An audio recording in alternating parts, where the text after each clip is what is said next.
اللہ اللہ اللہ اللہ اللہ اللہ اللہ اعوذ باللہ من الشیطان الرجیم۔ میں اللہ کی پناہ مانگتی ہوں مردود شیطان سے۔ اعوذ میں پناہ مانگتی ہوں باللہ اللہ کی مدد کے ساتھ، من الشیطان شیطان، رجیم مردود سے۔ اعوذ اوز سے مشتق ہے۔ اوز کے معنی التجا کرنا، پناہ مانگنا، مدد طلب کرنا ہے۔ یعنی میں اللہ کی پناہ مانگتی ہوں، اللہ سے التجا کرتی ہوں یا اس کی مدد چاہتی ہوں۔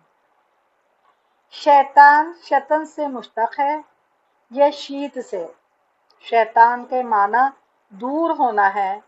ابلیس چونکہ مقرب بارگاہ الہی ہو کر اس کی رحمت سے دور ہوا، اسی لیے اس کو شیطان کہتے ہیں۔ شیط کے معنی ہلاک ہونا، ابلیس سرکشی کی وجہ سے ہلاک ہوا۔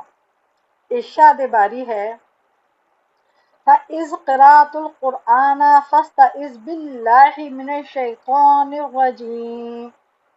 جب تم قرآن کریم پڑھنے کا ارادہ کرو تو اللہ تعالیٰ کی پناہ چاہو روندے ہوئے شیطان سے۔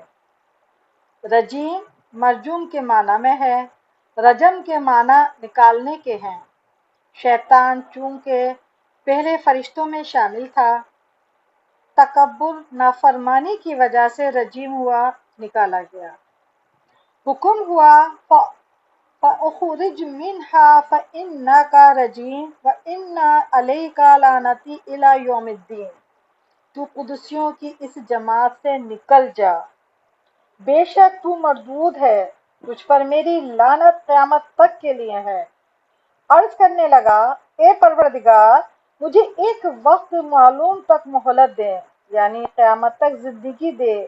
پروردگار نے مہلت دی تو اس نے کہا مجھے تیری عزت کی قسم، تیرے بندوں کو اغوا کروں گا اور ان کو سیدھی راہ سے بھٹکا دوں گا اور ان کی برائیوں کو ان کی نظروں میں اچھا کر کے دکھاؤں گا۔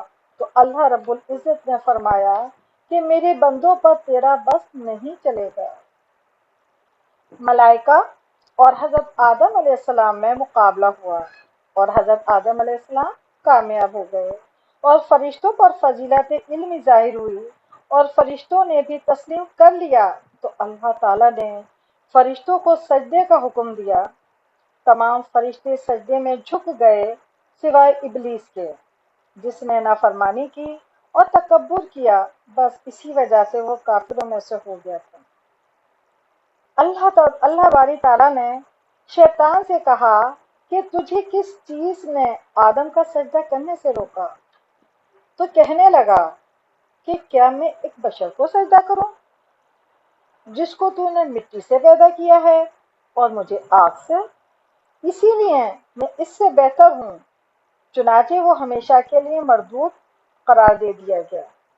اسی لیے اللہ تعالیٰ نے ہمیں حکم دیا کہ ہم اس کے حضور اس طرح عرض کریں کہ وہ اس مردود کی شر سے پناہ میں رکھے، کیونکہ یہ کھلم کھلا گمراہ کرنے والا دشمن ہے۔ دوسرے، یہ اس کا حربہ چھپا رہتا ہے جس کی اکثر حالات میں ہم کو خبر ہی نہیں ہوتی۔ تیسری یہ بات ہے کہ نبی کریم صلی اللہ علیہ وسلم نے فرمایا شیطان انسان کی رگوں میں خون کی طرح دوڑتا پھرتا ہے۔ شیطان آدمی کو دیکھتا ہے مگر انسان شیطان کو نہیں دیکھتا، نہ اس کے حملے سے آسانی سے بچاؤ کر سکتا ہے۔ اسی لیے انسان کے لیے ضروری ہے کہ وہ شیطان کے اثر سے پناہ مانگے۔ حدیث میں آیا کہ جس مقام پر آیت الکرسی پڑھی جائے وہاں شیطان اور چور کا دخل نہیں۔ اس سے بچنے کے لیے ایک اور طریقہ ہے کہ پیارے نبی کریم صلی اللہ علیہ وسلم نے فرمایا کہ لا حول ولا قوت الا باللہ کا کثرت سے ذکر کیا جائے۔ یہ عرش کے خزانوں میں سے نازل ہوئی ظاہر ہے کہ جس کے پاس عرش کی امداد ہو، شیطان کا وہاں دخل نہیں ہو سکتا۔ اس کے علاوہ حدیث میں اعوذ کے فضائل بے شمار آئے ہیں، جن میں سے چند یہ ہیں۔ ایک شخص پر غصہ غالب تھا کہ اس کے منہ سے جھال نکل رہی تھی۔ نور مجسم شافع ہمیشہ صلی اللہ علیہ وسلم نے فرمایا کہ اگر یہ شخص اعوذ پڑھ لے تو اس کی یہ حالت دور ہو جائے گی۔ سرکار نبی کریم صلی اللہ علیہ وسلم نے فرمایا، جو شخص روزانہ 10 بار اعوذ پڑھ لیا کرے، حق تعالیٰ ایک فرشتہ مقرر کر دیتے ہیں جو شیطان سے محفوظ کر دیتا ہے۔ قرآن کریم کی تلاوت سے اعوذ باللہ من الشیطان الرجیم پڑھنا سنت ہے۔ وضو کرنے سے اعضاء پاک ہو جاتے ہیں۔ وضو کرنا قرآن پاک کے لیے شرط لازم ہے۔ اسی طرح قرآن پاک پڑھنے سے پہلے اعوذ باللہ من الشیطان الرجیم پڑھنا سنت ہے، اور اس کو پڑھنے سے زبان پاک ہو جاتی ہے۔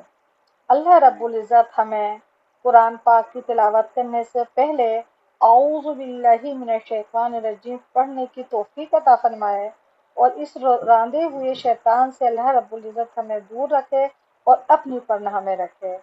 یہ میں نے آپ کے سامنے مختصر سی اعوذ باللہ من الشیطان الرجیم کی تفسیر بیان کی ہے۔ اللہ رب العزت مجھے بھی اور آپ کو بھی اس پر عمل کرنے کی توفیق عطا فرمائے۔ وما علینا الا البلاغ۔